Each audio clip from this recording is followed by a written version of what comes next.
도 내가 지키는 게 이게 하나님의 은혜구나. 내가 진실되고 내가 착하고 내가 성실해서 내 마음을 지키는 게 아니고 하나님이 내 마음을 지키게 안 해주시면 그런 게 어렵구나. 그런 생각이 듭니다. 그런데 그 하나님의 마음이 오늘 또 마침 우리가 요즘 말씀의 영성훈련학교에서 이제 영성을 주제로 하다가 몇 달 전부터 이제 종말론 이렇게 하고 있잖아요. 그래서 오늘 또 다니엘서 11장 적그리스도의 그 종말 운명에 대해서 또 말씀을 이렇게 나누게 됐습니다. 할 수만 있으면 택하신 자들도 미혹한다는 거예요. 종말의 때는. 그래서 이 마지막 때 많은 교회들이 변질되고 넓은 길로 가게 될 것입니다. 택하신 자들도 미혹된다. 이 택하신 자는 다 구원받은 자고 의로운 의복을 입은 자들입니다. 그래서 혼인잔치에 초대된 자들이고 그런데 그죠? 청함을 받은 자는 많되 택함을 입은 자는 적다. 예수님 말씀하셨잖아요. 근데 청함을 입은 자는 누구나 사거리 아무나 데려와라 죄인이다. 근데 그들이 택함을 입은 자까지 성도의 오른 행실의 옷을 입지 아니하면 바깥 오는데 슬피 울며 이를감이 있으리 하면서 이 택함을 입은 자들은 하나님 앞에 의롭게 살아간 자들이에요. 근데 할 수만 있으면 택하신 자들도 미혹하리라. 이게 교회 안에 미혹되는 분들이요.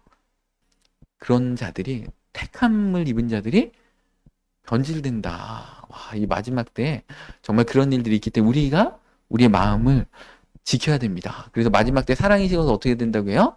서로 잡아주고 가족끼리 잡아주고 고발하고 우리 이제 북한처럼 이제 5호 담당제처럼 가족끼리 막 저분 이단입니다. 막 이렇게 적그리스도한테 고발하는 역사가 마지막 때 일어난다고 하는데 실제로 마지막 때를 향해서 점점 달려가고 있는 것 같습니다.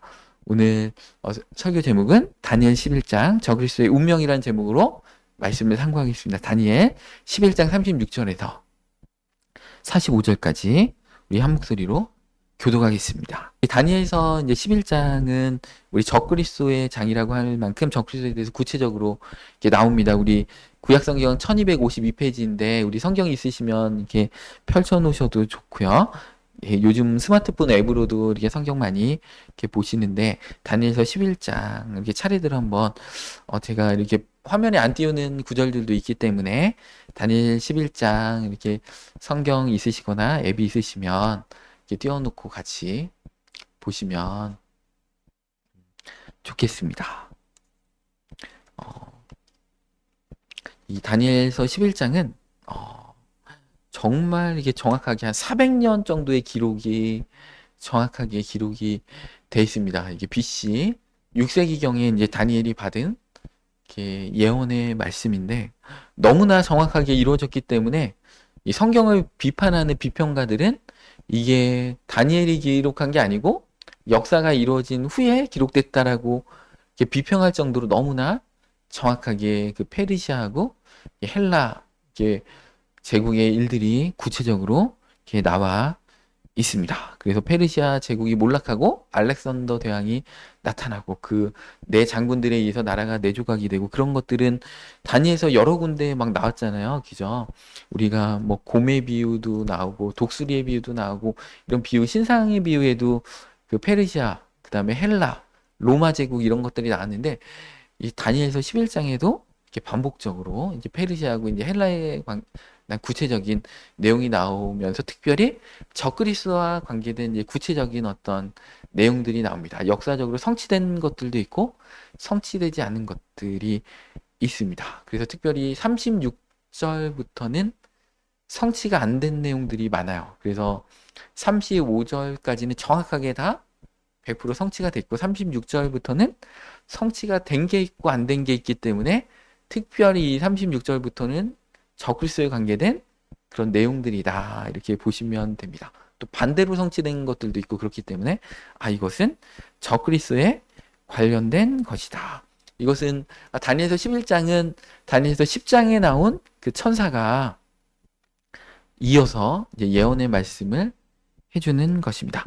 이 천사는 이제 지금은 페르시아 제국 그러니까 바사군주가 다스리는 그 우리의 씨름은 혈과 육을 상대하는 것이 아니고 정사와 권세와 할 때 이 정사가 정부입니다. 그러니까 이 영적 레벨이 있다는 거죠. 정사와 권세와 이 어둠의 세상 주관자들과 그러니까 정사면은 대통령급, 권세는 도지사급 뭐 이렇게 보시면 되는데 이 천사가 이제 바사의 군주들이 잡고 있어가지고 못 왔다는 거잖아요. 근데 21일 만에 와가지고 원래 기동답은 처음에 딱 떨어졌는데 20일 동안 잡혀 있어가지고 못 왔다는 것입니다. 이 영적 전쟁은 실제로 일어납니다. 그러니까 이 음향기기가 제가 상했다고 말씀드렸지만 이제 인도네시아 당위 선교 가면 이게 분이엘의 경험, 각에 흐르는 죄 패턴 할 때 갑자기 멀쩡하던 음향기가 막 치치치 그런다는 것이죠.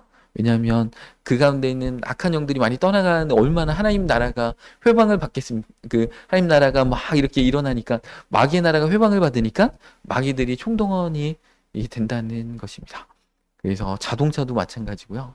멀쩡하던 자동차가 갑자기 고장나기도 하고 고장난 자동차가 고쳐지기도 하고 이 미생물, 무생물에도 이런 하나님의 어떤 역사가 또 악한 영의 역사가 천사의 역사가 이렇게 일어난다는 것입니다. 제가 어떤 한 15년 전인가요?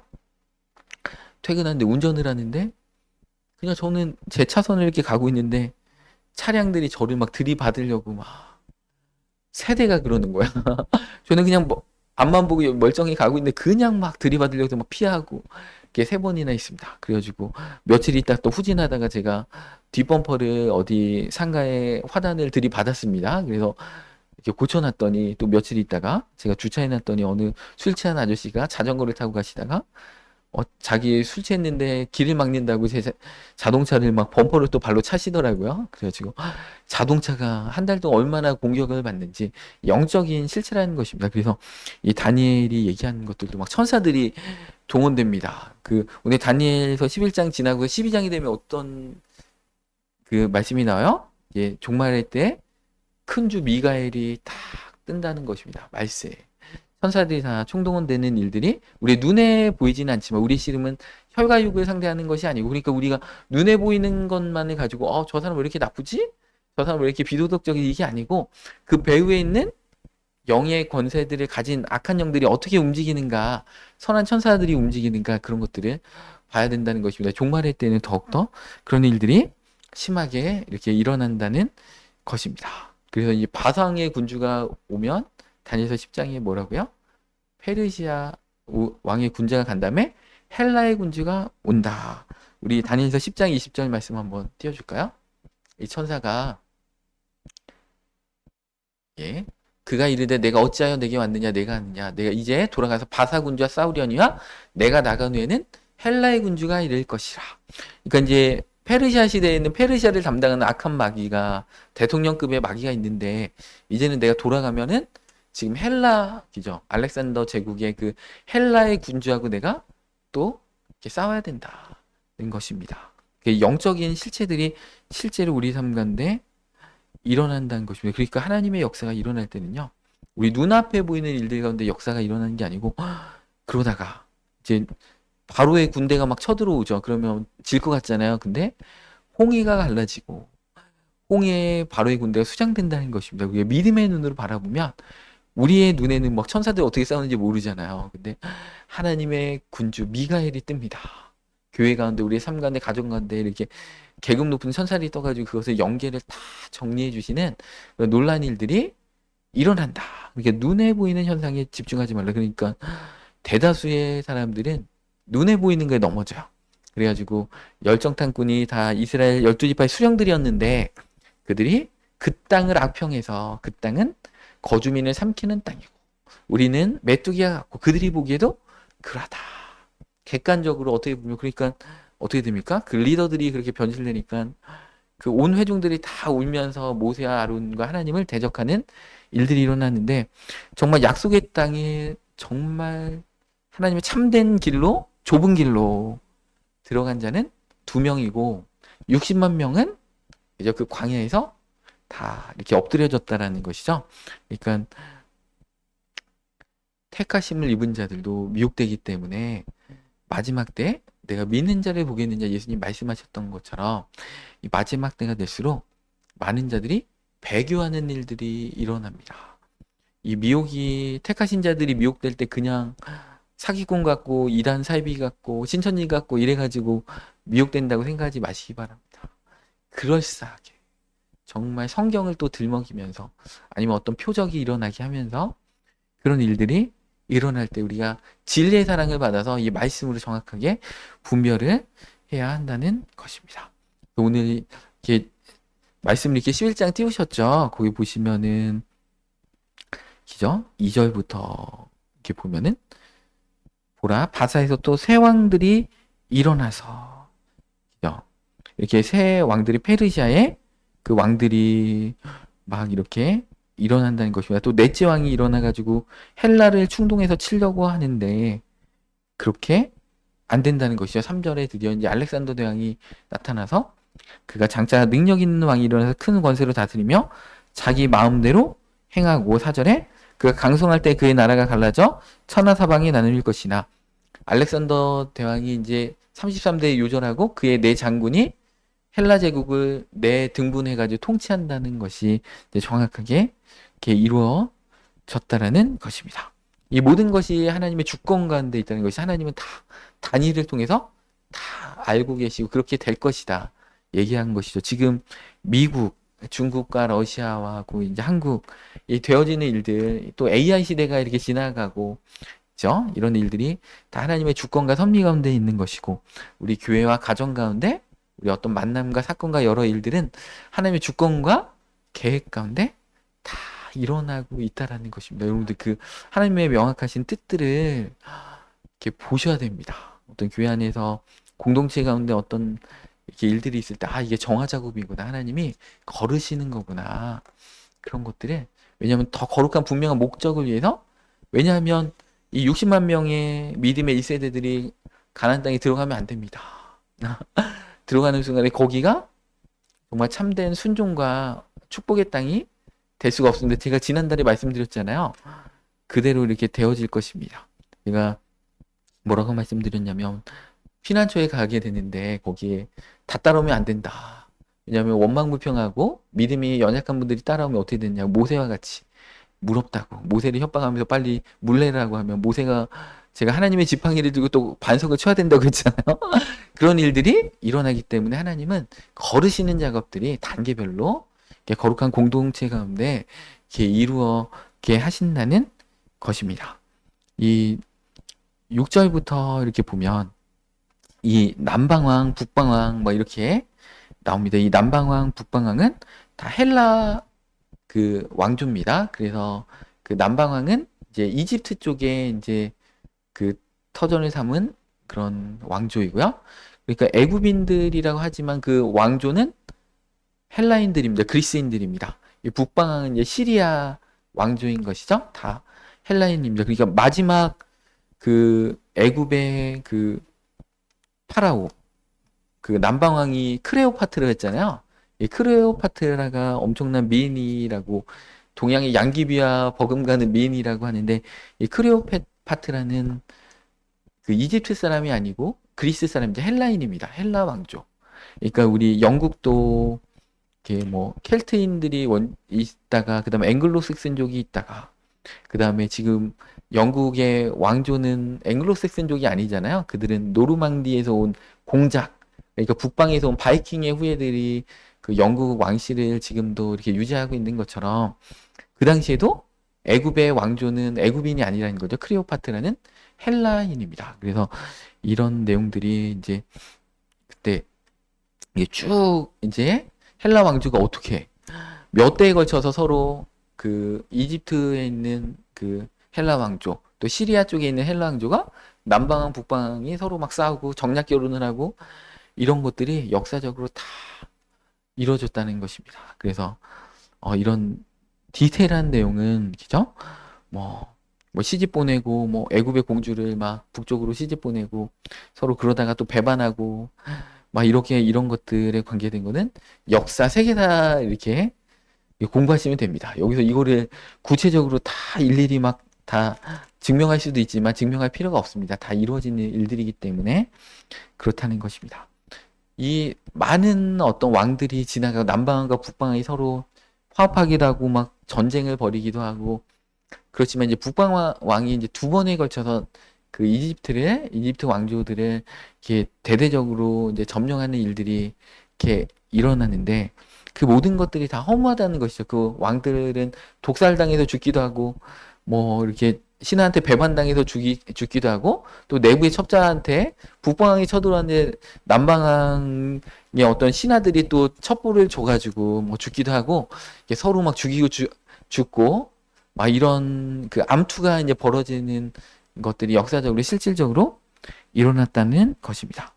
그러면서 이제 21절부터 그 이제 적그리스도를 예표하는 그러한 자가 이렇게 일어난다는 것입니다. 그래서 안티오쿠스 사대 에피파네스, 우리 지난달에도 이 에피파네스에 대해서 좀 이렇게 다룬 적이 있습니다.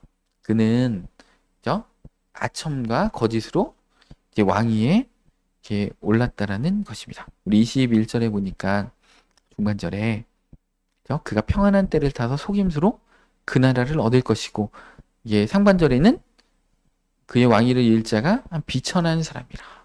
그러니까 자기 조카, 오늘날로 얘기하면 우리 조선 왕조의 그 세조가 이제 그 조카를 이렇게 죽이고 이렇게 왕위에 올랐던 것처럼 이 에피파네스도 5살짜리 왕을 이제 몰아내고 자기가 이제 왕위에 오르는 비천한 자입니다. 그러니까 적그리스도하고 겹치는 일들이 많고 36절부터는 이제 안 겹치는 일도 많다. 그러니까 지금 26절부터는 이제 순수하게 에피파네스에 관계된 내용들인데 적그리스도에 예표되는 인물이기 때문에 마지막 때도 이자가 이런 일들을 하고 있으면 이자가 적그리스도구나. 그러니까 26절부터 이렇게 끝절까지 45절까지 잘 읽어보면 이게 적그리스도장이기 때문에 적그리스도에 대해서 이렇게 알 수가 있습니다. 에스겔서나 이사야에서 보면 사탄장이 있잖아요.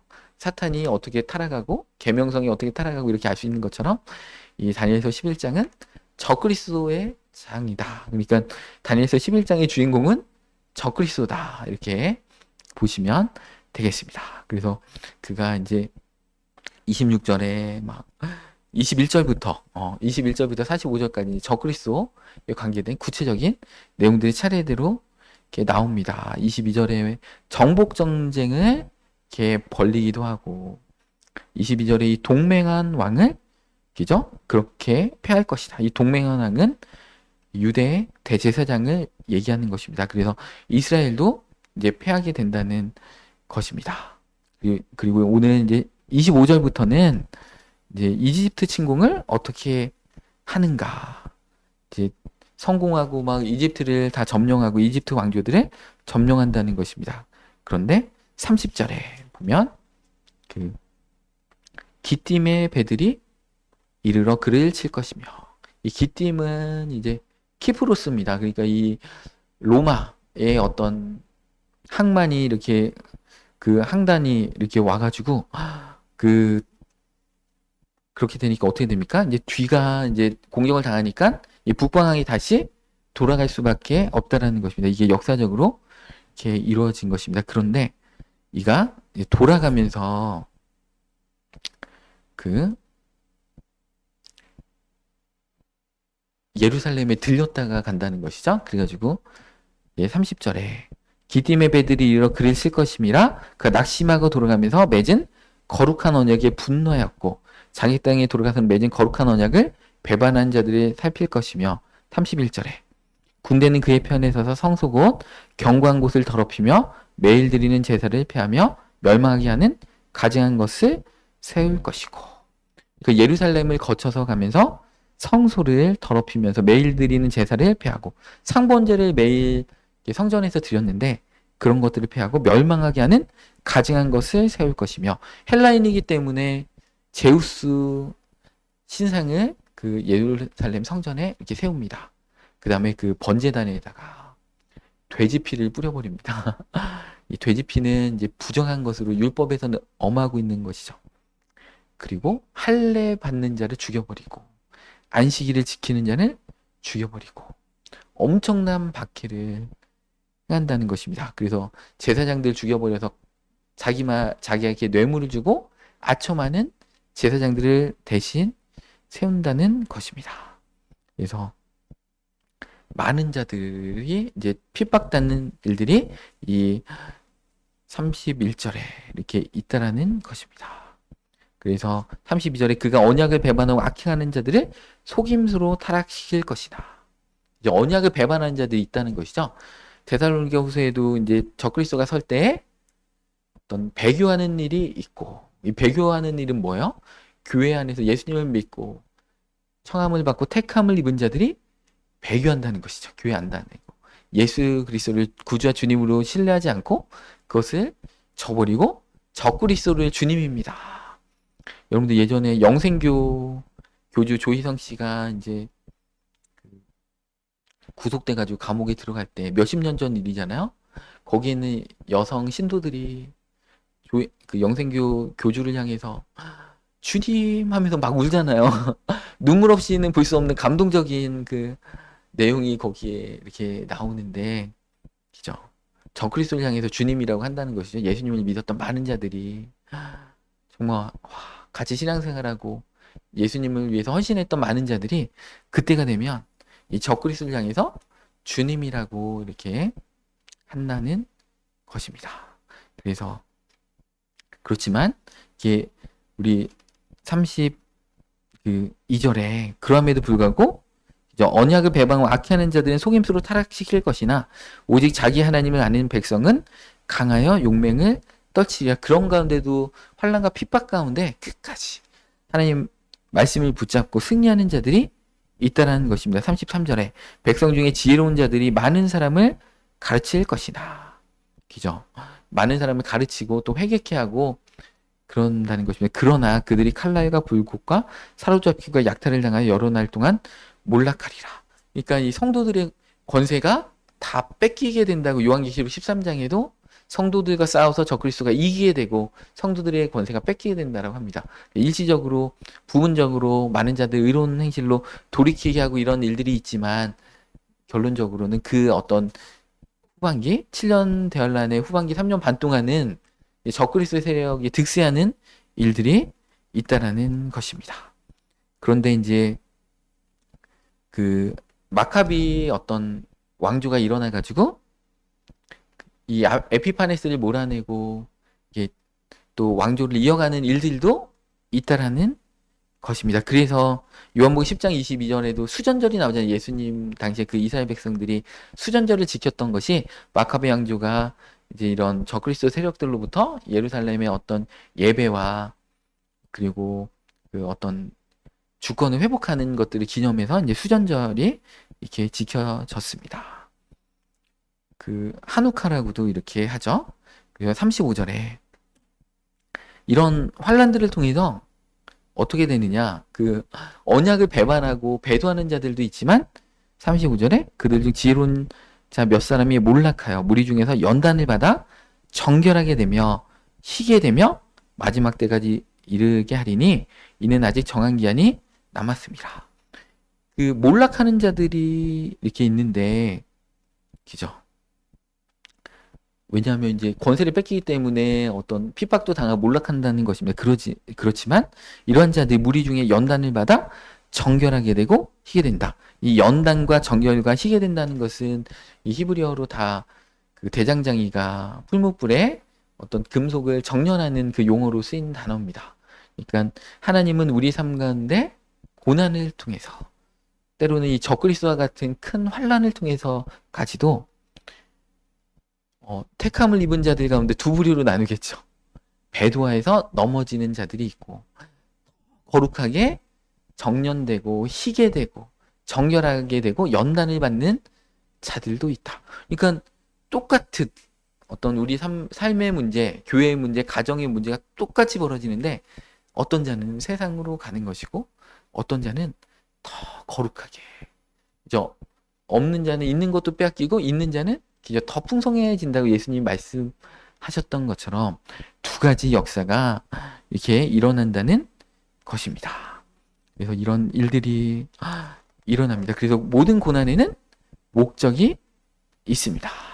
그래서 이제 이 다니엘서 11장 36절에 드디어 36절부터는 역사적으로 이루어진 것도 있고 이루어지지 않은 것이 있다. 이 다니엘 11장은 이 적그리스도가 주인공인데 특별히 36절부터 45절까지는 적그리스도가 진짜 주인공이다.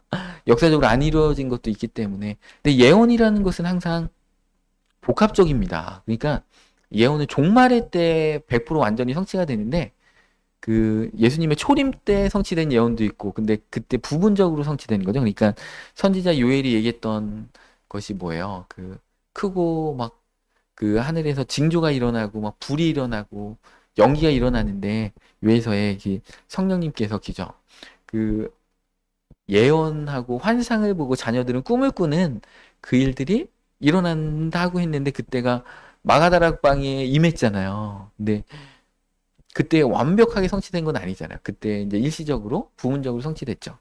근데 마지막 때 또 늦은 비의 성령을 통해서 더 완벽하게 그런 일들이 성령님의 강력한 역사들이 일어난다는 것입니다. 그러니까 예언은 이게 예수님께서 처녀의 몸으로 잉태하신다는 게 이사야서 때도 부분적으로 성취됐지만 본질적으로 예수님께서 마리아의 몸을 이게 빌어서 태어나실 때 그때 완벽히 성취된 것처럼 예언이라는 것은 중첩적이고 이렇게 더 완벽하게 종말의 때 다 성취된다는 뜻이 있습니다. 그래서 이 36장부터 45절, 36절부터 45절까지는 부분적으로 성취된 게 있고 아예 성취가 안 된 게 있고 반대로 성취된 게 있습니다. 그래서 여기 있는 것들은 그렇기 때문에 누가 뭐라고 얘기해도 이거는 적그리스도에 관계된 것이 맞다 이렇게 볼 수밖에 없습니다. 그래서 부분적으로 성취되면서 이게 에피파네스에 관한 얘기면서 아직 이루어지지 않은 일들이 있기 때문에 이것은 종말의 때 나타날 대적자 적그리스도를 향해 있는 일이구나 이렇게 우리가 더 유추해서 볼 수가 있다라는 것입니다. 우리 36절에 보니까 이제는요, 그죠?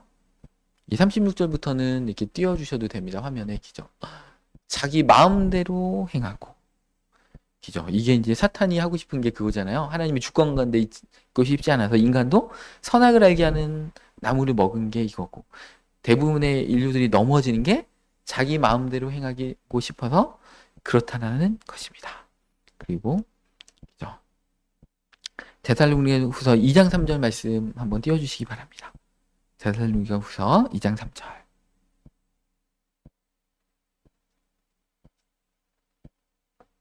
마지막 때 누가 어떻게 하여도 미혹되지 말라. 먼저 배교하는 일이 있고, 그죠? 적그리스도가 오고 예수님이 오시기 전에 먼저 배교하는 일이 있고, 불법의 사람 곧 멸망의 아들이 나타나기 전에는 그날이 이르지 아니하리니. 그러니까 예수님 재림하시기 전에는 무조건 적그리스도가 있다는 것입니다. 그러니까 적그리스도가 없으면 예수님 재림하시지 않기 때문에 우리가 갑자기 잠자다가 나 아직 회개도 안 했는데 예수님 재림하시면 어떡하지? 그런 걱정할 필요가 없다는 것입니다. 왜냐하면 누군가가 적그리스도라고 우리가 성경적으로 그 자를 증명할 수 있어야 합니다. 그러기 위해서는 다니엘서 11장이나 데살로니가후서 2장이나 계시록 13장이나 이런 것들을 동원해가지고 이 사람이 적그리스도구나 우리가 분별을 할 수가 있습니다. 말씀으로 분별하는 것이죠. 왠지 내 느낌으로 그런 것 같아. 그게 아니죠. 데살로니가후서에 뭐라고 했어요? 너희가 꿈이나 환상이나 나한테 받았다는 바울한테 받았다는 편지로나 주의 날이 이르렀다고 해도 쉬 동심하지 말라. 먼저 배도하는 일이 일어나겠고 그 다음에 일어나는 것입니다. 그러니까 쉬 동심하지 말라. 마지막 때가 되면 사람들이 쉽게 동심한다는 것이죠. 저자가 그리스도이신가 봐. 그러면서 이렇게 따라간다는 것입니다. 그리고 동심한다는 것입니다. 그래서 막 두려움 가운데 있다는 것입니다. 근데 너희가 동심하지 말라. 먼저 배도하는 일이 일어난다는 것입니다. 하나님은 예수님도 성경에 정확하게 예언된 대로 기록된 대로 그대로 오셨고 주님의 재림도 똑같이 기록된 대로 성경의 공식대로 오신다는 것입니다.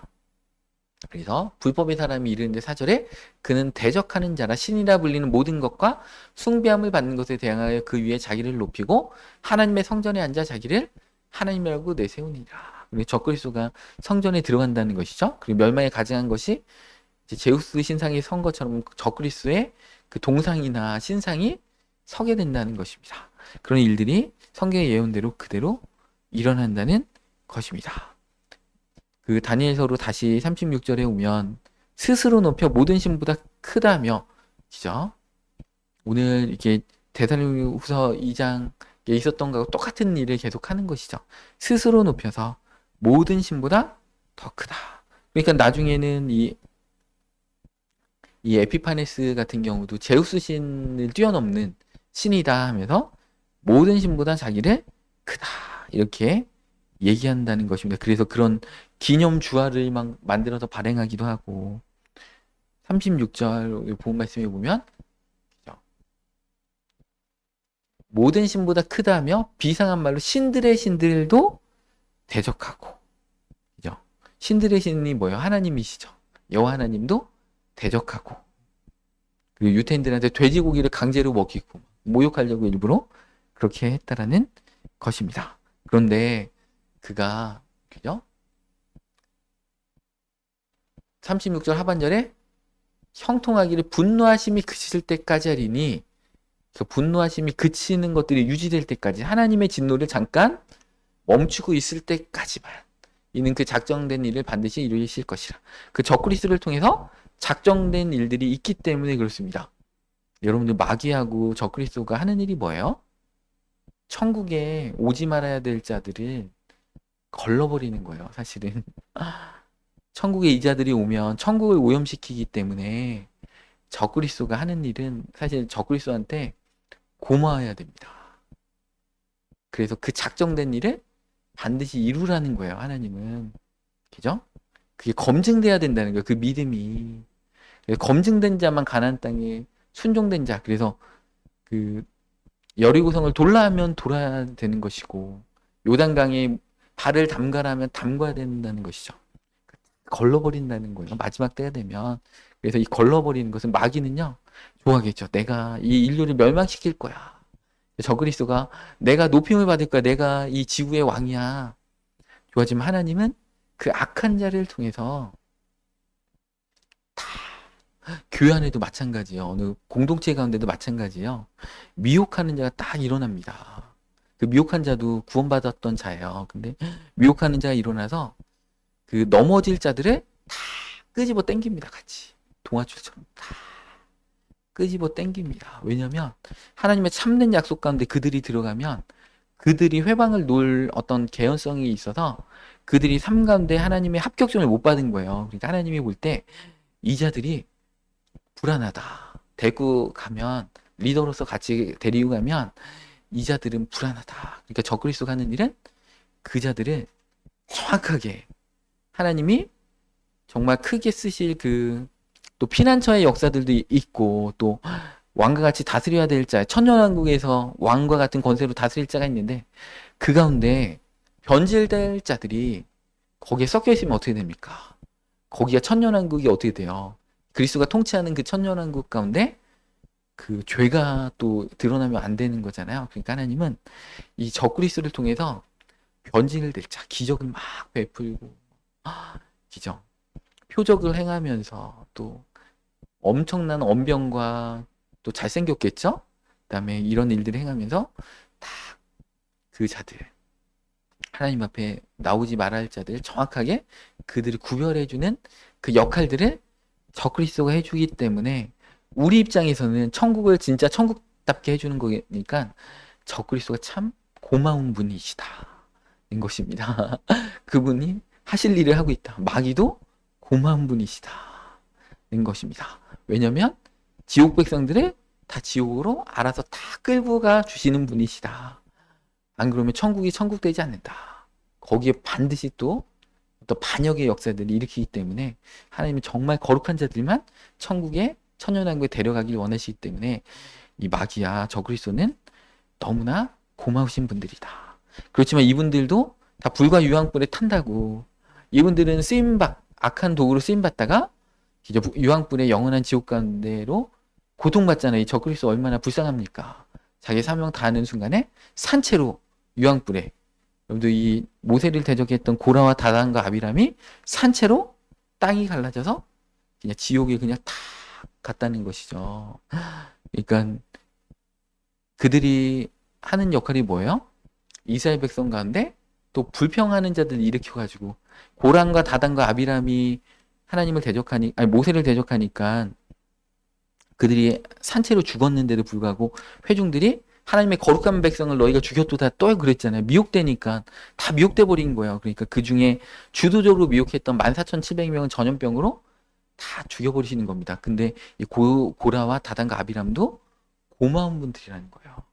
14,700명을 걸러주신 거예요. 이들이 가나안 땅에 같이 가면 어떻게 됩니까? 이들이 반역자들로 또 여호사를 대적하고 정복전쟁할 때 거룩한 자들이 서야 되는데 거기에 여리고성에서 취했잖아요. 그죠? 그 물건을 그 취한 자가 있었잖아요. 그 누구죠? 갑자기 생각이 안 나네. 그죠? 예, 여리고성에서 다 진멸하고 어떠한 전리품도 취하지 말라고 하나님께 드려진 그랬는데 기죠. 그런 것처럼 그러한 자가 그 가나안 땅에 있으면 안 되잖아요. 그러니까 하나님은 반대적으로 측면으로 보면 어떻게 됩니까? 반역하는 자, 열정통과인과 같은 자들을 세우시고 고라와 다단과 아비람 같은 자를 세우셔서 그들을 통해서 다 미혹된 자들을 다 끄집어내고 걸려버리는 거예요. 그러니까 하나님의 심판의 역사는 그러면서 반대로 참다운 구원받은 자들이 종말의 때를 겪으면서 더 연단을 받고 정결함을 받고 더 희게 되는 일들, 구별하는 역사들을 일으킨다는 것입니다. 여호수아처럼 갈 것인가, 갈렙처럼 갈 것인가, 모세와 아론처럼 하나님을 끝까지 붙드는 자가 될 것인가, 그것은 하나님을 보신다는 것입니다. 그래서 하나님은 다 하나님의 약속을 다 보여주세요. 우리 말씀과 영성훈련학교를 향한 하나님의 놀라운 일들이 요즘 펼쳐지나 봐요. 오늘 그 어떤 일이 있어서 권명숙 권사님 못 오셨는데 오늘 새벽에 기도하면서 이렇게 받으신 그 말씀을 카톡으로 보내주셨는데 장문이에요. A4 몇 장에 막 그런 예언의 말씀 하나님이 내가 너에게 다 보여주고 이렇게 들려줬다. 이제 선택은 너의 몫이다 하시면서 하나님은 많은 자들에게 다 보여주신다는 거예요. 내가 하나님의 자녀들에게 다 보여준다는 거예요. 근데 소수의 사람만이 하나님이 정말 원하시는 그 선택을 하더라. 는 것입니다. 그 너무나 감동적이라서 혹시 권명숙 권사님 오픈해도 된다고 하시면 단톡방에도 올려드리겠습니다. 예수님이 직접 말씀하시는데 A4 몇 장에 걸쳐서 다 보여주고 들려주고 그런데 그 길들 가운데 따라가는 자들이 별로 없다. 어제도 철야 예배 때 말씀드렸지만 예수님이 이 부자 청년이 너무나 이쁜 거예요. 율법을 다 지키니까. 그러니까 재산 팔아서 가난한 자들을 도와주고 너는 나를 쫓아라. 이제 돈 필요 없잖아. 뭐 돈 쓸 데도 없어. 나 따라다니면 돈 쓸 시간도 없어. 나 함께 가자. 얼마나 이쁘니까 막 흐뭇하게 여기시면서 그 말씀을 하셨는데 이 부자 청년이 재물이 많은 거로 근심해서 떠나갔다고 했잖아요. 이게 예수님 뭐라고 했어요? 그죠? 부자가 천국에 들어가는 것이 얼마나 어려운가. 낙타가 바늘기로 들어가는 것보다 더 어렵다. 우리는 이 부자들은 하나님을 의지하지 않기가 너무 편하잖아요. 이 물질이 다 해결해 주니까 내가 어려움 닥할 때 돈으로 다 해결해 버린다는 것이죠. 뇌물을 주기도 하고 아니면 뭐 해외여행을 가고 그죠? 몸 아프면 기도 안 하잖아요. 그냥 좋은 약 먹고 좋은 병원 가고 그렇게 한다는 것입니다. 자기 의지할 게 있다는 것이죠. 부자뿐만 아니라 의지할 게 있는 자, 자기의 지혜와 자기 체력과 자기 학벌과 의지할 게 권위와 명예와 백과 이런 것들 의지하는 자들은 하나님께 진심으로 나가지 않습니다. 예수님이 진실로 너에게 이르노니 천국은 어린아이와 같지 아니하면 내게로 천국에 들어갈 수 없다. 어린아이는 부모를 의지하는 자잖아요. 사춘기는 뭐예요? 부모 없어도 돼. 반항심을 갖고 독립심이 있어지는 거죠. 그래서 뭐 우리 부모님 별거 없는데 나도 부모님처럼 키도 크고 뭐 힘도 세고 나도 부모님처럼 할 수 있어. 그게 사춘기잖아요. 이제 설익은 거죠. 잘 모르는 거잖아요. 근데 어린아이와 같다는 것은 내가 하나님 없으면 나는 죽습니다. 나는 하나님만 사모합니다. 그죠? 그 어린아이들은 교만하지 않잖아요. 하나님을 부모님을 높이잖아요. 저 어렸을 우리 아이가 3, 4살 때만 해도 아빠 키가 제일 큰 줄 알아요. 이 세상에서. 와, 너무 신기하더라고요. 그러니까 아빠가 최고인 거야. 아빠는 다 해주고, 그러니까 내가 뭐 그렇게 큰 키는 아닌데 아빠가 제일 크다. 아, 이 세상에 아빠보다 왜 키 큰 사람이 없어? 그렇게 물어보는 거예요. 우리 아들은 항상 이렇게 올라다 보면서 아빠가 이렇게 항상 안아주니까 이 아이는 아빠가 세상에서 제일 큰 거예요. 우리가 어린아이 같다는 게 뭐예요? 하나님이 제일 크신 분이고 우리 하나님만 의지하고 하나님만 안에서 만족하는 것입니다. 네, 이 저그리스도는 스스로 높여서 자기를 높이는 것이죠. 고마운 분이시죠. 막 다 택하신 자들 다 미혹해서 정말 천국이 천국 되게 하는 그런 역사들이 저그리스도가 해준다는 것입니다. 그러면서 이 비상한 말 36절 오늘 이렇게 PPT 둘째 줄에 보니까 비상한 말로 우리 계시록 13장에 보면 참남한 말을 하고 이제 하늘의 장막을 막 회방하고 이런 말들을 한다는 것입니다. 그렇게 에피파네스가 똑같이 했다라는 것이죠. 그래서 하나님을 막 모욕하고 그렇게 했다라는 것입니다. 그리고 37절에 조상들의 신들도 다 돌아보지 아니하며 헬라의 전통적인 그리스 신화이죠. 이런 것들도 막 다 무시하고 이제는 자기가 최고죠. 그래서 이 조상들의 신이라는 말 때문에 어떤 분들은 이 저그리스도가 유태인이다 이렇게 보시는 분들도 있습니다. 조상들의 신이라고 하면 유태인들의 입장에서 조상들의 신이면 뭐예요? 하나님이잖아요. 그러니까 하나님의 이름도 회방한다. 만약에 이 자가 로마에서 이렇게 나타나는 자라면 그 자는 이렇게 헬라, 그리스 로마 신, 특히 제우스 신을 인정하지 않고 그런 자라는 것입니다. 그리고 우리 이제 37절 중반절에 여자들이 흠모하는 것을 돌아보지 않는다. 그 당시에 이제 여자들이 특별히 흠모했던 신이 이 바벨론 신 다무스 신입니다. 우리 다무스 신은 에스겔서에 보니까 에스겔이 이제 제사장으로서 환상 가운데 예루살렘 성전을 보니까 어떻게 돼요? 그 성전 안에서 여인들이 담무스에게 절하고 그랬다는 것입니다. 담무스 신이 얼마나 그런가 성전을 새로 져가지고 거기서 하나님 앞에 제사를 해야 되는데 담무스를 이렇게 신을 섬겼다. 그래서 여인들이 사모하는 것은 이 담무스 신을 얘기한다 이런 얘기도 있고요. 두 번째는 결혼에 대한 욕망. 그래서 여자들이 흠모하는 것을 돌아보지 않고 그러니까 저그리스도가 잘생겼으니까 여성들이 인기가 많겠죠. 그래서 결혼하자고 해도 여성들이 흠모하는 그러니까 어떤 이 사람은 남성으로서 여자도 좋아하지 않는 그래서 심지어 이제 동성연애자다 이렇게 해석할 수도 있습니다. 여자들이 흠모하는 것을 돌아보지 않는다. 그리고 유대 여자들의 입장에서 보면 이렇게 해석할 수 있습니다. 유대 여성들이 예수님 메시아를 기다리고 있거든요. 그러니까 메시아를 돌보지 않는다. 이제 여러 해석들이 있습니다. 근데 이제 저그리스도가 섰을 때 우리가 37절에 여자들이 흠모하는 것을 돌아보지 아니하면 이걸 딱 기억하고 있다가 저그리스도가 섰을 때 아, 이 자가 동성연애자구나. 아니면 담무스 신을 싫어하는구나. 아니면 예수님의 재림을 회방하는 자구나. 이거를 우리가 그때가 되면 명확하게 알겠죠. 지금은 명확하게 해석을 할 수 없지만 점점 종말의 때가 구체화될수록 이 여자들이 흠모하는 것을 돌아보지 않는다라는 뜻이 어떤 뜻인가를 우리는 이제 그때 가서 더 정확하게 알 수가 있습니다. 근데 역사적으로 안티오쿠스는 방탕한 생활을 했습니다. 그래서 이제 종교적인 금욕주의도 이렇게 좋아하지 않았다.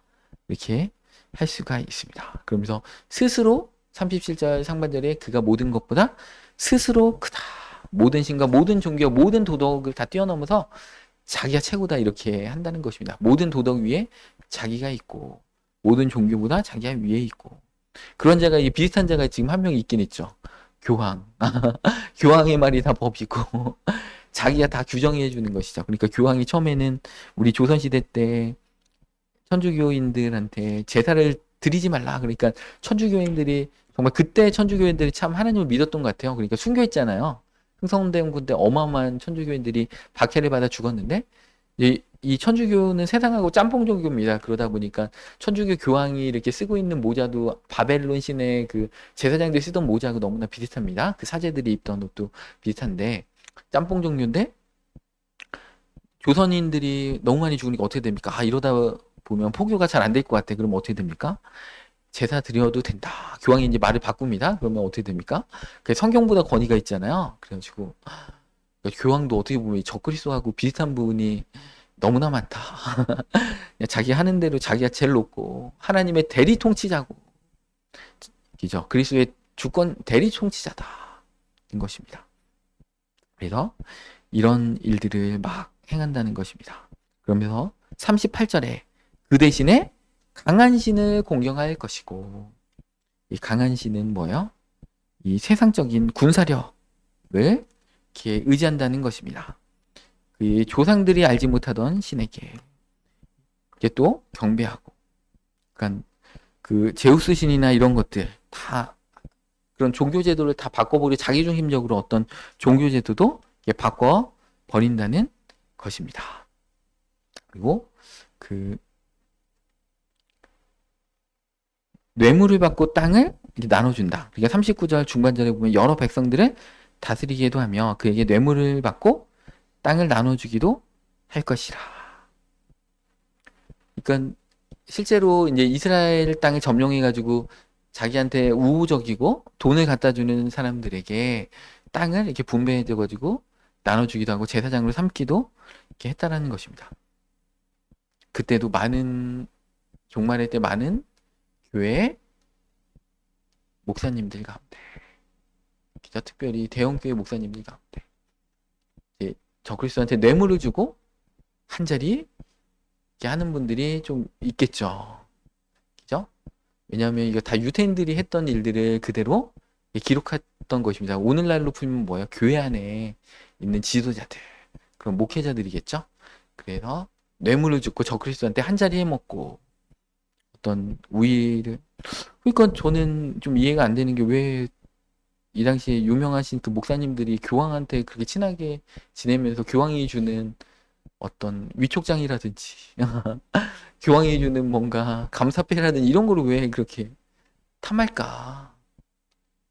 적그리스도를 거의 흡사하게 닮은 자가 교황인데 이 시대에는 왜 교황하고 그렇게 친하게 지내면서 교황이 주는 그런 명예의 어떤 그 감사장이나 표창패 뭐 이런 것들 탐할까? 이런 것들이 이해가 되지 않다는 것입니다. 그 당시에도 많은 자들이 이 에피파네스하고 이렇게 친하게 지내면서 자리를 이렇게 탐했다라는 것입니다.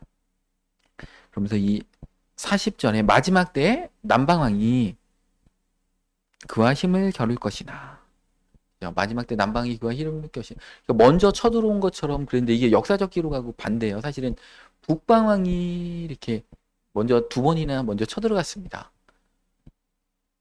그러니까 이게 이제 마지막 때 이 남방왕이면 이집트, 리비아 뭐 이쪽인데, 에티오피아 이쪽인데 이쪽에서 뭔가, 그죠?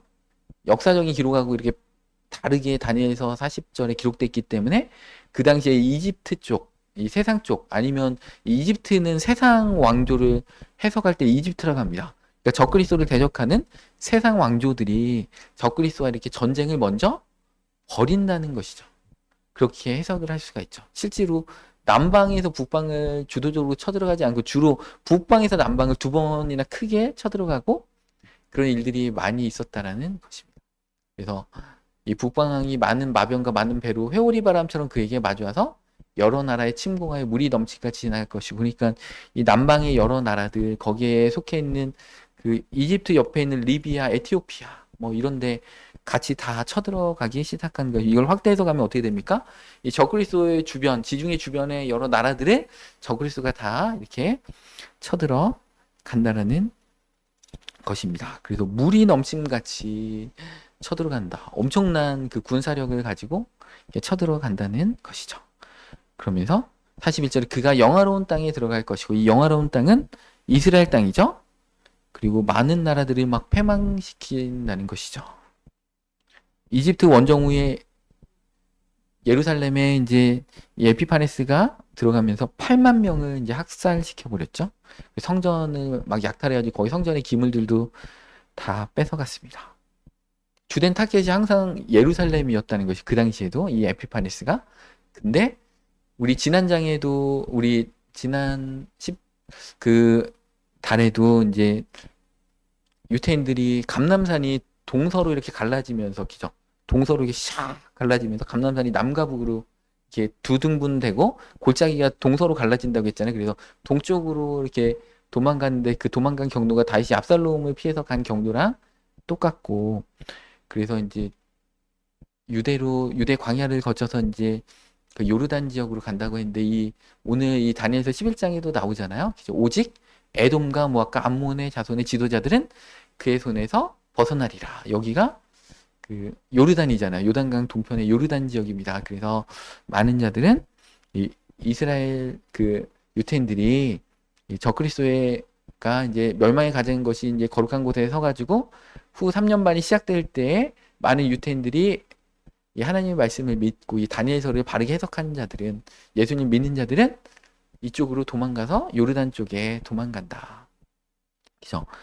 특별히 페트라 지역, 거기가 이제 요새로서 이런 그 역할들을 하고, 거기에 뭐 굴도 파가지고 이렇게 굴 안에 거실도 있고 방도 있고 이렇게 잘 이렇게 조성이 돼 있고, 그렇기 때문에 그렇게 많은 분들이 이렇게 해석을 하고 있다. 이렇게 지난달에 말씀을 드렸습니다. 그런데 이자가 항상 이 세력들을 유지하는 것이 아닙니다. 그래서 이제 우리 마태복음 24장 16절 한번 보면, 그때 마태복음 24장 16절, 그때 유대에 있는 자들은 산으로 도망할지니라. 그때 도망가라. 그죠? 예수님 말씀해 주셨죠. 근데 AD 70년에도 디도 장군이 로마 군대가 왔을 때 멸망에 가증한 것이 로마의 깃발이 섰을 때 도망 안 간 자들은 죽었고 도망간 자들은 살았잖아요. 그런 것처럼 똑같은 일들이 그 예언은 중첩적으로 반복되고 더 구체적으로 재림 때 완결되기 때문에 그렇다는 것입니다. 오늘 그 본문 말씀 42절에 보면, 그가 여러 나라들의 그의 손을 펴리니 애굽 땅도 멸하지 못할 것이니. 적그리스도가 이 세상 왕조, 특별히 남방왕 이 애굽을 다 이렇게 점령한다는 것입니다. 그가 권세로 애굽의 금은과 모든 보물을 차지할 것이고 리비아 사람과 구스 사람이 그의 시종이 되리라. 실제로 이 에피파네스는 애굽의 침공에 들어가서 그 이집트의 막대한 재물을 다 약탈했습니다. 구스는 에티오피아잖아요. 거기도 약탈했습니다. 그 이집트의 동맹국들을 약탈했습니다. 네, 44절에 드디어 이제 이 적그리스도가 멸망을 향해서 이제 달리기 시작한다는 것입니다. 그러나 동북에서부터 소문이 이르러. 44절 말씀입니다. 없다고 했죠? 동북에서부터 소문이 이르러, 다니엘서 11장 이렇게 띄우셨으니까 한번 보시기 바랍니다. 동북에서부터 소문이 이르러 그를 번민하게 함으로 그가 분노하여 나가서 많은 무리를 다 죽이며 멸망시키고자 할 것이요. 이렇게 되어 있습니다. 동쪽과 북쪽으로부터 소문이 이렇게 일어난다는 것입니다. 두렵게 한다. 번민하게 한다는 것은 원어적으로 두렵게 한다는 것입니다.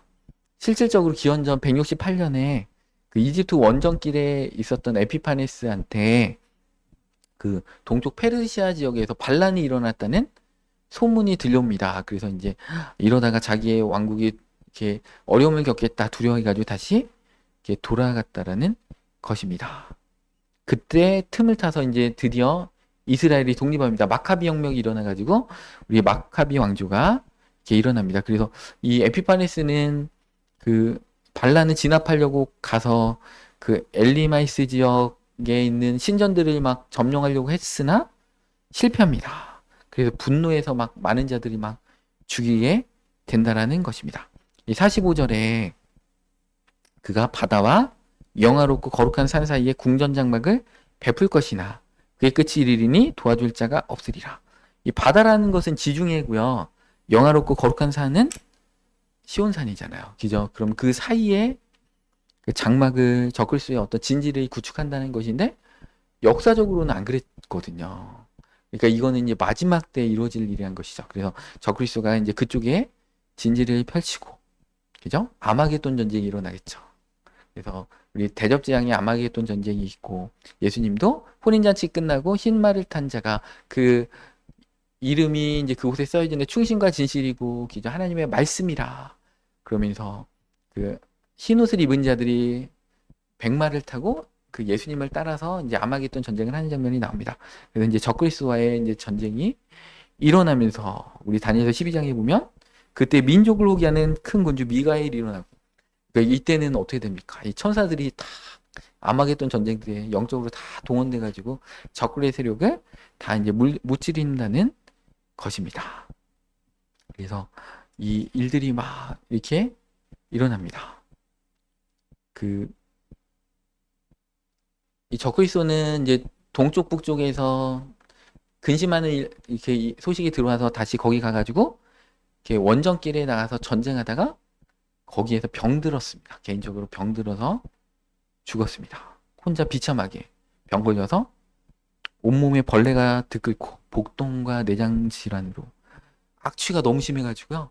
그 근처에 아무도 오지 않을 정도로 이 어떻게 보면은 우리 사도행전에서 그 헤로드 왕이 그 백성들이 막 아부하잖아요. 이 자는 신의 소리다. 그래가지고 이 헤로드 왕이 영광을 하나님께 돌리지 않고 자기 스스로 취해가지고 충이 먹어서 죽었더라. 그러니까 헤로드 왕도 사실은 적그리스도를 예표하는 인물이거든요. 그자도 예수님이 태어났는데 예수님을 죽이기 위해서 적그리스도는 그리스도를 대적한다는 거 아니에요. 그 당시에 2세 이하의 자들을 베들레헴에 있는 아이들 다 죽였던 것처럼 이 헤롯은 이제 그런 인물이잖아요. 그는 물론 헤롯 대왕입니다. 근데 또 사도행전에 나오는 헤롯은 또 다른 헤롯의 이제 후손들입니다. 그런데 이 헤롯은 어찌됐든 적그리스도를 예표하는 인물인데 예수님이 왕이신데 자기가 왕 노릇하잖아요. 그리고 예수님을 죽이려고 예수님 대적하는 적그리스도 인물인데 사도행전에 나오는 그 헤롯 왕과 이 적그리스도를 상징하는 에피파네스는 동일한 죽음을 맞이했다. 혼자 쓸쓸히 벌레가 먹어서 온몸에 이렇게 벌레가 들끓어서 악취 가운데 복통과 내장 질환으로 고통받으면서 죽었다. 자신의 죄를 인정하면서 죽었다고 합니다. 그래서 이 36절부터 45절에는 이 적그리스도의 일들이 그렇죠? 이중적이고 복합적으로 이렇게 예표되어 있다는 것입니다. 계시록 13장 5절 말씀 보겠습니다.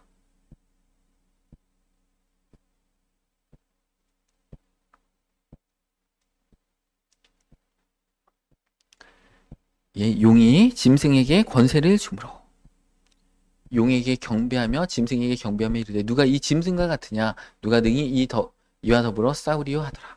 예, 적그리스도에게는 사탄이 직접 자기의 권세를 다 이렇게 준다는 것입니다. 또 짐승이 과장되고 신성모독 말하는 입을 받고 또 만 2달 동안 일할 권세를 받으리라. 오늘 적그리스도에 대해서 그 다니엘서 11장에 있었던 얘기하고 똑같잖아요. 그죠? 과장되고 신성모독하는 말하는 입을 받고 또 만 2달 동안 일할 권세를 받고 짐승이 입을 벌려 하느님을 향하여 비방하되 그 이름과 그의 장막곧 하늘에 사는 자들을 비방하더라. 그러니까 하나님과 그 피난처로 피한 하나님의 성도들을 다 대적하는 것입니다. 그래서 권세를 받아 성도들과 싸워 이기게 되고 각 족속과 백성과 방언과 나라를 다스리는 권세를 받으니 이제 적그리스도가 에피파네스가 예루살렘을 점령했을 때는 실제로 이런 일들을 이렇게 했다라는 것입니다. 그래서 이 역사는 BC 6세기 경에 이미 400년 동안 되어질 일을 하나님은 다 아시고 하나님은 다 그 가운데로 역사를 주관하셨다는 것입니다. 처음부터 끝까지. 페르시아도 알렉산더 대왕도 북방왕도 남방왕도 모두 하나님의 계획 안에 있다. 이 북방왕 적그리스도를 예표하는 인물을 통해서 하나님의 택한 백성을 더욱더 연단시키고 거룩하게 하시고 미혹될 자들은 다 끄집어내서 분별해 주셔서 거룩한 백성들이 그 순수함을 지킬 수 있도록 하나님은 역사하셨다는 것입니다. 로마서 8장 28절 말씀에 보면 우리가 알거니와 하나님을 사랑하는 자, 곧 그의 뜻대로 부르심을 입은 자들에게는 모든 것이 합력하여 선을 이루느니라. 우리 삶 가운데 우리를 괴롭히는 자도 있어요. 우리의 삶 가운데 우리를 더 거룩하게 하기 위해서 하나님이 쓰시는 악한 도구로 쓰시는 자들이기 때문에 참 고마우신 분들이라는 것입니다. 우리는 더욱더 거룩하게 하고, 그죠? 또 하나님은 그 악한 도구들을 더 악하게 해서 그자들의 심판을 확정 지으신다는 것입니다. 하나님은 고난을 통해서 당신의 백성들을 정결하게 하신다는 것입니다. 많은 유태인들은 미혹돼서 넘어졌지만 또 많은 신실한 자들은 더욱더 정결하고 하나님의 뜻 가운데 더욱더 섰다라는 것입니다. 베드로전서 1장 6절 말씀에 보면 말씀이 없나요? 제가 있습니다. 그러므로 너희가 이제 여러 가지 시험으로 말미암아 잠깐 근심하게 되지 않을 수 없으나 오히려 크게 기뻐하는도다. 너희 믿음의 확실함은 불로 연단하여도 없어질 금보다도 더 귀하여 예수께서 나타나실 때 칭찬과 영광과 존귀를 얻게 할 것입니다. 그러니까 여러 가지 시험을 우리가 종말의 때 당하고 있는데 예수님 나타나실 때 칭찬과 영광과 존귀를 얻게 된다.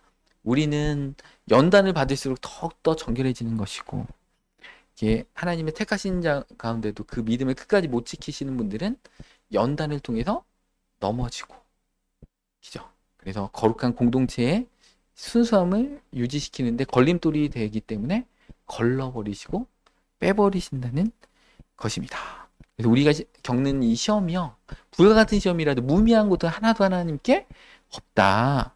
하나님은 그것을 통해서 우리를 정금과 같이 단련하게 하신다. 욥이 그렇게 고백했잖아요. 나는 정금과 같이 나오리라. 그죠?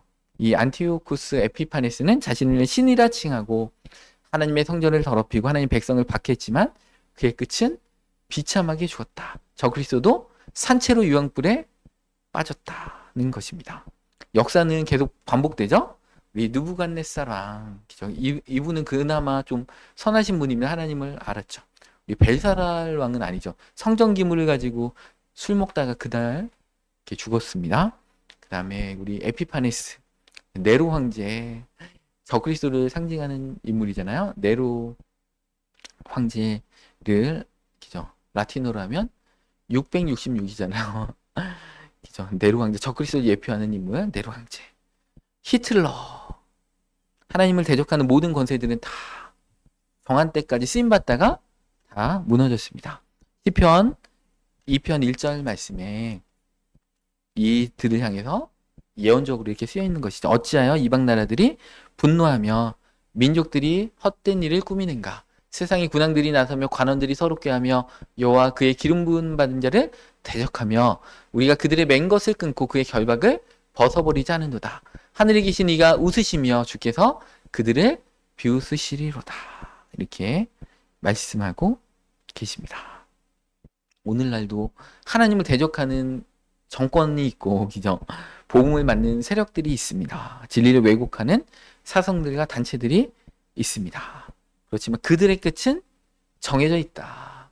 하나님께서 분노가 작정되는 그 순간까지 하나님이 그 분노를 참아주실 때까지만 있다라는 것입니다. 그런데 오늘 복음 말씀 33절에 백성 중에서 지혜로운 자들이 많은 사람들을 가르칠 것이다. 이 마지막 때도 하나님은 말씀을 통해서 분별케 하신다는 것입니다. 그래서 우리도 어두운 세상에 종말의 때 빛으로 말씀과 영성을 통해서 계속해서 그들이 이끌어야 한다는 것입니다. 우리 다니엘서 12장 1절 말씀에 보면 마지막 때, 그때 드디어 적그리스도가 이제 심판을 당할 때 어떤 일이 일어납니까? 그때 네 민족을 호위하는 큰 군주 미가엘이 일어날 것이고 또 환란이 있으리니 이는 개국 이래로 그때까지 없었던 환란일 것이며 그때 내 백성 중에 책에 기록된 모든 자가 구원을 받을 것이라. 그죠? 책에 기록되고 있어야 돼요. 계시록에 뭐라고 했어요? 이기는 자들은 생명책에서 네 이름을 흐리지 아니하고, 예수님도 마태복음 24장에 끝까지 견디는 자는 구원을 얻으리라. 죽도록 충성하라. 계시록이 뭐랬어요? 그러면 생명의 면류관을 얻으리라. 그죠? 이기는 자는 둘째 사망의 해를 받지 않는다. 둘째 사망의 해가 뭐요? 지옥 가지 않는다. 죽도록 충성하는 자에게, 그죠? 지옥 가지 않게 한다. 그죠? 그렇게 말씀하고 계십니다. 네 백성 중에 책에 기록된 모든 자가, 생명책에 그 이름이 흐리지 않고 끝까지 견디는 자가 구원을 받을 것이라. 똑같은 말씀이 마태복음 계시록에 똑같이, 다니엘서 12장에 똑같이 있다라는 것입니다. 땅의 티끌 가운데서 자는 자 중에서 많은 사람이 깨어나 영생을 얻을 자가 있겠고 부활한다는 것이죠. 우리가 육신은 썩어서 흙으로 돌아갔지만 그죠? 수치를 당하여 영원히 부끄러움을 당할 자가 있을 것이고 부활했지만 생명의 부활이 아니고 심판의 부활로 백보자 심판 가운데 들어갈 자도 있는데 지혜 있는 자는 궁창의 빛과 같이 빛날 것이요 많은 사람을 옳은 대로 돌아오게 한 자는 별과 같이 영원토록 빛나리라. 이 여호와를 경외하는 것이 지혜의 근본이고 지식의 근본인데 하나님을 떠나면요 그 지혜가 다 어두워집니다. 그래서 똑같은 말에도 깨닫지 못하세요. 예수님이 말씀을 똑같이 전하는데 그 비유로 들리는 거죠. 그들로 구원받고 돌이킬까봐 비유로 들리게 된다는 것입니다. 그래서 이사야서를 보낸 것이 그들로 구원받을까봐 깨닫지 못하게 해서 이사야를 보냈다고 이사야를 파송할 때 말씀하신 것처럼 예수님이 비유로 가르쳐 준다 하면서 이사야서를 인용했잖아요. 그들로 돌이켜서 구원받고 깨닫고 듣고 변화될까봐 구원받을까봐 내가 비유로 얘기하는 거야. 그죠? 그러니까 바리새인들은 들으면 안 돼. 그들은 회개의 기회가 없어. 왜냐하면 듣고 깨닫고 구원받을까봐 내가 일부러 비유로 얘기하는 거야. 그러니까 설교 시간에 똑같이 설교를 해도요. 어떤 분은 비유로 들려요. 또 어떤 분은 실상으로 듣습니다. 그래서 이거 내 얘기야. 내가 돌이켜야 돼. 내가 변화받아야 돼. 내가 죄인이야. 내가 정말 하나님 앞에 죽을 수밖에 없는 지옥 갈 수밖에 없는 자인데 하나님이 크신 사랑으로 나를 변화시켰어. 그러니까 나는 순종의 자리로 들어갈 거야. 주님 말 붙들 거야. 끝까지 그 길 갈 거야. 이렇게 한다는 것입니다.